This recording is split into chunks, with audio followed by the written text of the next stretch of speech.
This is a production of WKNO Memphis.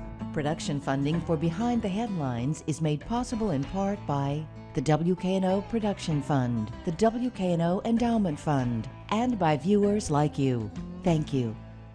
Should Memphis increase taxes to fund pre-K education? Tonight on Behind the Headlines.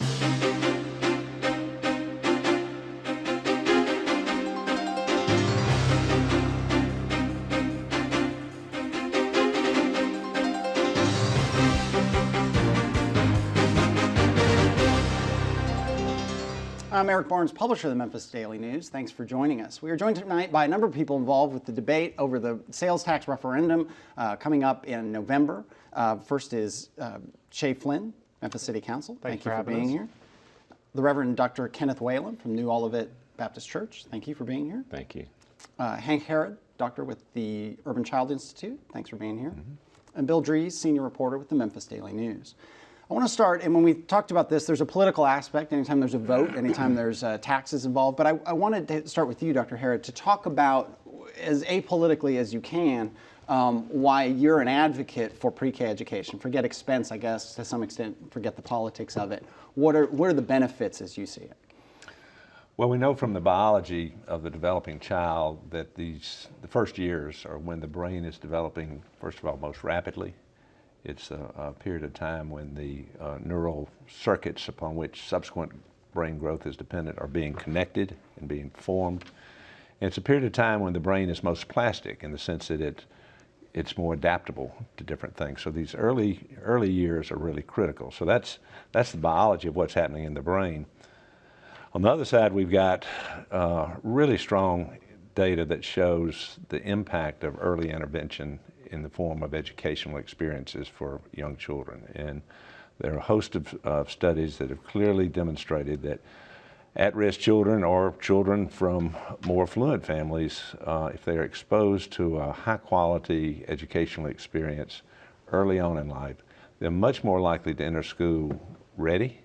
They're much more likely to enter school ready to perform at the expected level in the 3rd grade, in the 9th grade, to graduate from high school, et cetera. So it all begins in these earliest years. And in Memphis, where we have a lot of issues and with families at risk, kids at risk, the idea of being able to create an environment in which they can get an educational experience that would bring them up to the standards that the kindergarten teachers are expecting, I think is a really powerful one to consider. And so Shay Flynn will bring the politics in, at least to some extent. You have put forward, and I think Jim Strickland have pushed this for a couple years now. There's some, 40 million, 47 million, 50 million, you can do the numbers on. Depending on the sales tax, you want to earmark a portion of that. Tell us what the proposal is as you've shaped it. The proposal, and there can be a lot of confusion with the previous sales tax effort led by the county commission. This is not that. This has, we think, solved a lot of the flaws in that can give the public the guarantees that they need, that this money, that if they choose to raise this money from themselves, can be spent as it needed to be spent. This money would come from the state to the city and go into a trust account that would be administered by Early Childhood Commission. Mayor Wharton has put forth some of the nominees for that, and if this passes, the council will act on those recommendations. They will then utilize that money to meet the pre-K needs present in the city of Memphis. After that, because it is a projection, because there is a ramp-up period, whatever money's not being used, it will go to relieve some of the property tax pressure that we're feeling in this community. Roughly 20 cents off the rate, it depends on how you do it and how you ramp up and what the needs are over. When we started this, it was about 27 million. Well, it was actually 23 million, but then we knew that the Head Start money, or not Head Start, the Race for the Top money that the Shelby County school system was receiving was going to go away next year. So we built in money for that. Then since then, we've had the sequester, which has added about another 630 needed spaces. So we raised the money, raised the rate for that. So it's tough to say where you're going to get with the property tax decrease side of it, I mean, it's conceivable in a few years after you've ramped up with 4-year-olds, if you drop it to 3-year-olds, that there wouldn't be any money spent on that. But that will be the Early Childhood Commission's call, not anyone else. Okay, and I want to come back to some of those details about costs and dollars and tax Yeah. rates and so on, but let's get you in, Dr. Whalum, Reverend Whalum, excuse me. You have some concerns about this proposal. What are those? Well, first of all, the notion of the need for pre-K education is something that everybody in their right mind would agree with. The work of the Urban Child Institute has been stellar for years, and they've been telling us the problem is poverty, the problem is the need for effective pre-K education and intervention. My problem with the proposal is that it does not guarantee that every child who needs it is going to receive it. And I believe that the average voter, it's counterintuitive for the average voter to say, well, yeah, let me pay more taxes for something that I may not benefit from. It's counterintuitive. And so I'll be just pushing and pushing for people to vote no, because there are other ways to do directly what we're attempting to do indirectly. So my problem, again, has to do with the fact that not every child who needs it is going to get it or is guaranteed to get it under this proposal, and is counterintuitive and sort of unfair and sort of a taxation without representation kind of approach to ask people who are the poorest of the poor to pay more in sales taxes to finally come around and decrease property taxes, which poor people don't pay. There are several problems with it, but the major thing is that it's counterintuitive. That's all. And so, Shay, do you see that? I mean, let me ask one part of that question. Does this guarantee pre-K education for everyone in Memphis? It guarantees everyone who's not currently already receiving it. Based on, and I believe the Urban Child Institute numbers, there's about 12,000 students in that 4-year-old range, and a third of them just aren't going to go to pre-K for whatever reason that their parents don't want them to. Then you have certain number of slots and a certain number in private pre-K providers, and then this would provide the opportunity for everyone else. The only limit to this is going to be the amount of money collected. Again, the property tax thing is because we didn't want to get into a wheel tax situation.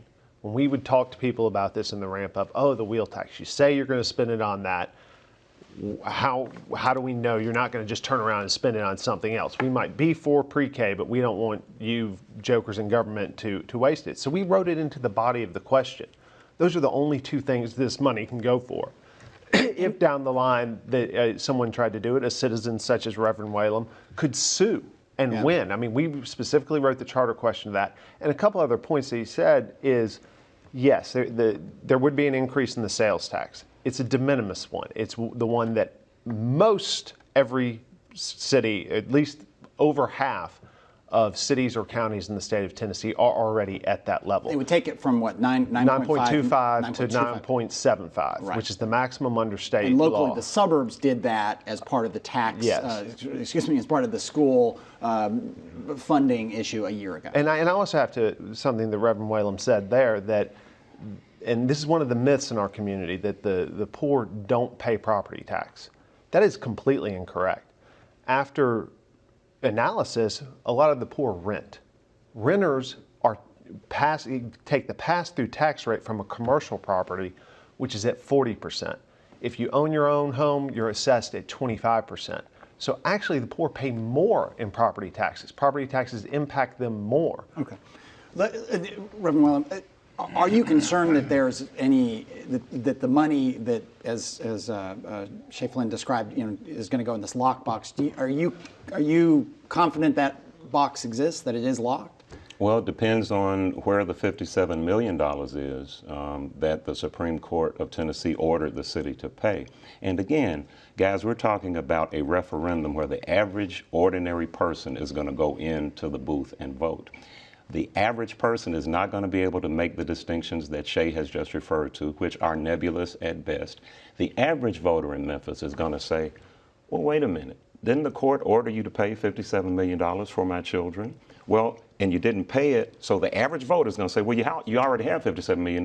Why don't you just use the $57 million to provide pre-K? Well, I'd be willing to go with that. Again, it's a matter of common sense and going into that booth saying, am I going to vote to pay more taxes myself, or am I going to vote to say, no, use the money effectively that we've already given you? Bill. Isn't the $57 million, though, one-time money? Absolutely. And if we take it that one time, provide pre-K that 1 year, that would give us time to see what the real numbers are. Shay mentioned the sequestration, but we're also in the middle of a present shutdown that is unrelated to the sequestration. We don't know how that's going to turn out. We don't know how many children need this service. You've got $57 million. As a former member of the school board, I'd be willing to agree, okay, take this $57 million, provide the pre-K 1 year, let's analyze the numbers and the real need, and I believe that's what the average voter would go with. But as we've discussed many times on this program about the $57 million, 2 points. Not only is it one-time money, also it's money that's owed to the school system. And as Reverend Whalum knows, pre-K is not part, under state law, the school system is K through 12. It's not pre-K. So there's no guarantee that the money there would go. As a matter of fact, there's a lot of reasons it wouldn't. Secondly, we do have a counterclaim in court alleging that the school system owes us money. The reason that we haven't paid it is because when the school system took us to court to make us pay it, the judge said no. And so until our counterclaim is heard, I mean, that needs to be as a Shay setback. knows there is no counterclaim. Have you seen the counterclaim? There is no There counterclaim. absolutely is a counterclaim. Have you seen it? No, I haven't. Because but I it haven't doesn't seen it. exist. But there's a lot of things It's I haven't filed seen. in the court. honestly. Yeah, No, all right, there is wait. no counterclaim to a court order. None. None. There's a counterclaim to the original case in controversy. None. All right, we're That's going absolutely to table untrue. that. We're going to table that in the sense that, I mean, this is what we know now is this referendum is up for a vote. Right. Do we know then? Let me turn back to you here. The numbers, some of these, how many kids? I mean, I may be putting you unfairly on the spot. How many kids would potentially go into this program? I mean, is that something the Urban Child Institute has a good number on? We do. Well, good. There's a clean answer. No, the best guesstimate is there are probably 8,000 to 9,000 kids who would be potentially eligible for this program. And these are Who have 4-year-olds. These are 4-year-olds. Okay. Yeah. What about What about younger? I mean, I suppose from your because you don't have. I mean, from our perspective, one of the great things about this is it's moving the whole conversation down another year. I mean, 10 or 15 years ago, we didn't even talk about K. Yeah. We talked about elementary school and high school. K's in place now. People understand it. If we can get pre-K in place, what we ultimately need to do, and the Reverend has mentioned this, is we need to start doing some things that support those families from an educational enrichment perspective who don't have the means internally to help their kids, because that's where you're going to get the biggest bang for your buck. And I got this from studying the Urban Child Institute's data. Even if a child gets benefit of pre-K, if we don't do something to enhance the economic conditions of that kid's family, those advantages are going to be lost by the time the child gets to the 5th grade or 8th grade or whatever it is.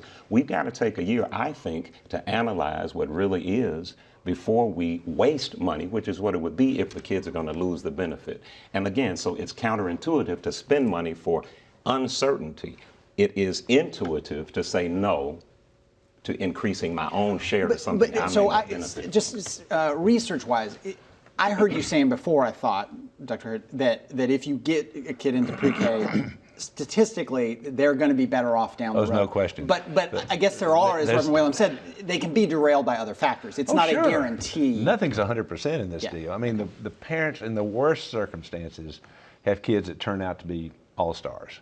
The parents with the most resources have kids who are disasters. So there's nothing 100% about this. But if you look at populations, the opportunity for a kid to be successful in school are greatly enhanced if they have a pre-K experience, a good K experience, and that, I mean, it's just so predictable. The Chicago Parent-Child Program, which had thousands of kids in it, clearly demonstrates that kind of progression. Bill. As we're having this debate about the referendum, the Shelby County School System is also debating whether or not it should make an application for the Head Start funding, some $23 million that Shelby County government now has. If the Shelby County Schools should make that application to take over that program, how does that complicate what a city board appointed by the mayor would do with these sales tax dollars? Not at all. Well, no, not really, because then you got these requirements for Title I. You've got all these federal requirements with regard to the families that are going to receive those benefits. Again, I think it's very unfortunate to conflate the discussion to make it a thing of, well, if I'm opposed to the sales tax hike, I'm opposed to pre-K education. Not the case. But what we have to do is, if the Shelby County School Board is going to take on that responsibility, we have to be clear about who's going to get the services, how they're going to be delivered, and how those regulations are going to be manifest. Because if we don't, we're in danger not only of losing the federal dollars, we're in danger of losing the benefits of those federal dollars. Let's respond. No, the way this is set up is outside providers will bid on the contracts that will be provided on that. The Shelby County School System could be one, other qualified daycares in the community could be one, some new group could be one, and that would be up to the Early Childhood Commission to do it. And I would take issue with the idea, I mean, I'm not a big tax and spender. I've been fighting taxes in this community for a long time. The reason I am for this tax increase is because we all sitting around here at the table have talked about the merits, how everyone should be for pre-K, how the science backs it up, how it's something that we need to do for our community. And the reality is it has to have a dedicated revenue stream. It can't be one-time money. And the only way, given the financial circumstances of the federal government, the state government, the county government, and your local municipal government, the only way to pay for it is through this tax increase. If I thought there was another way that was beyond just talk, then I would gladly go for it, but there isn't. Right, and let me quote from Mayor Wharton, I think from a story maybe Bill did or someone did. If we don't spend these dollars here on pre-K, we're going to spend them anyway. My preference is to spend them on the front end where we know we can make a difference than to spend that same money on the back end in juvenile court, and teenage girls with babies, and boys that don't respect themselves, and folks that find themselves very young age doomed to a life of failure. So again, I mean, if coming to you, Reverend Whalum, you have concerns with this. Let's say for a second it's an imperfect proposal, yet it's something the pre-K education and that intervention almost is something you believe in. Is it not possible to work within the system to support, say, the referendum, and then try to work to make the system better, work to expand it? I mean, why not go down that road when it's something you are very passionate about pre-K? You know what? I would call a press conference and stand with Shay and Jim Strickland and Mayor Wharton and everybody else and support it if they would tweak it and say all of the revenue goes to pre-K education. It's not going to be all of the revenue. If there was no property tax relief. If there were nothing. It eventually could be. Well, eventually it's not what the average ordinary voter. See, that's who we're talking to right now. The average person is going to say, should I vote to increase sales taxes on something that may or may not be?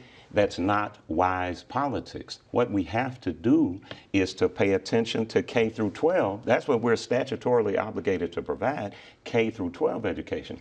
The statement that Mayor Wharton is quoted as giving has to do with the failure of K through 12. Let us focus on K through 12, Eric. If we don't, right, all of the pre-K benefits in the world are going to go by the wayside. Well, why not, Shay? Why not say, well, we want a tax increase and it's all going to go to pre-K? We're all talking about, and we're going to expand it to 3-year-olds. And we're all, in principle, everyone seems to agree that this is incredibly important. Why put some property tax relief in that mix? Because we are not bound completely by politics. Reverend Whalum is right. We could go out there and say that. But at the time we're doing it, we have to create policy. And policy is more complex than just the talking points that you use in an election. And the reality was, when we started this, 23 million would have covered everyone that was left in that. It has since gone up, and this raises 47 million. And we don't want this to become another funnel of giveaway money. So that's in there, but we fully expect the Pre-K Commission to expand the program, to make it the best practices, and it will eat that money up very, very quickly if we do that. But we had to tell the public where the overage was going to go. Where the overage is going to go. Okay, I get you. So under that scenario, then the cost of it might go up. So let's say that all the numbers work out in the first year after the referendum passes, if it passes. You get $47 million. You spend $30 million on pre-K, on the pre-K expansion. Do you immediately move with the remainder of that to lower the city's property tax rate? at that Probably time? not. It would depend on how the flow goes, but what's important to remember is it's held in a trust account that's controlled by the Early Childhood Commission. The Early Childhood Commission would not remit the money to us until after the budget. So because that was one of our fears. We didn't want council people to start saying, hey, we got free, I can spend this on this program and that program. And we put the control in place of this Early Childhood Commission. I think it's an incredibly important commission, probably one of the most important, since the Airport Authority that was, this isn't just one of those show commissions that government trots out again. This is real meat. They're going to be dealing with real dollars, and they have to have the ability to do that. So, but the main control was the first dollar up to the last dollar will go to this pre-K education first. If there's any left over, we want the citizens to know how it's going to be used, so it's not just simply reprogrammed how the wheel tax was done several years ago. And the average voter is going to listen to that and is going to say, that sounds like that wheel tax. The average voter is going to say, well, why are you tying all these strings to it? Why can't the money go to what you say you really care about? Walk me through this again. Is your point here that use the $47 million all for pre-K, or use the $47 million for pre-K through 12? If the real desire is to provide pre-K education for every child who needs it, and that's what Shay and Jim and all the people brought out. That was their real motivation. The average voter is going to say, if that's your real motivation, then let's just raise the money for pre-K. If the problem is the property tax, let's deal with that on a separate track. Anytime you have to raise money to do commercials, to get a message to the average voter, to try to convince them that, yeah, it sounds like this, but it's really that, it's not going to work properly. The average voter, Bill, is going to ask the same question you asked. Well, why don't we just spend the $47 million on pre-K? That's the issue. That's the issue. Well, let me change the conversation a little bit, Dr. Harry. The business community locally, Chamber of Commerce, Memphis Tomorrow, a number have come out very much in favor of this, and it's been part of the kind of campaign to support it. You said something before, but we used to be arguing about high school through K, and then we embrace K. Is it gratifying? I don't know how to ask the question, but is it gratifying to you to see that the business community, these people who are not really particularly in favor of increased taxes, stereotypically, or increased government programs, they're pretty full force behind this? Yeah, I think what what we've seen in Memphis and lots of communities, we've tried everything in the world to try to improve our workforce, to try to make our cities more economically viable. Investing in early childhood is a hard sell because it takes so long before you see the outcome. But if you look at works from lots of people, the most notable, James Heckman from the University of Chicago, a Nobel Prize winning economist who didn't get his prize for this work, he's clearly shown that your return on investment is greatest when the investment is made down here in the earliest years. It's great that you have job training, it's great that you get people through college, but the big return on investment is here. And let me follow that up with, we tend to think about this as, as average citizen, it really is a cognitive and an educational kind of thing. But the real savings, the real bang for your buck in part is because of social emotional things that these kids learn in those more structured environments. So where the big money comes from, you don't build as many jail cells. Mayor Wharton's alluding to this. You don't have as many teenage pregnancies. You get more people paying taxes at a higher rate. So the business community, as business communities are wont to do, are looking at this and saying, damn, we've tried a lot of things. This looks like this may be something that we have to bite the bullet, and we got to go in for the long haul. And Eric, that's a great opportunity for public-private partnership that the business community can sink its teeth into and get all kind of bang for the buck. If we're talking about $47 million even, if that will cover the cost of pre-K, let's be creative with our pilot programs. Let's ask the business community, okay, you guys know the value of pre-K education. Why don't you guys fund pre-K? And let's use this other valuable money to focus on K through 12 so that the pre-K benefits won't be lost. But this is a matter of working together for public-private partnerships. The average voter would say, hey, yeah, that sounds like a great But let me make one Okay, quick comment. You minute know, left. a part of what the Reverend's talking about is what's called the fade, where kids from these pre-K programs come in, they come in with a higher IQ and it fades out.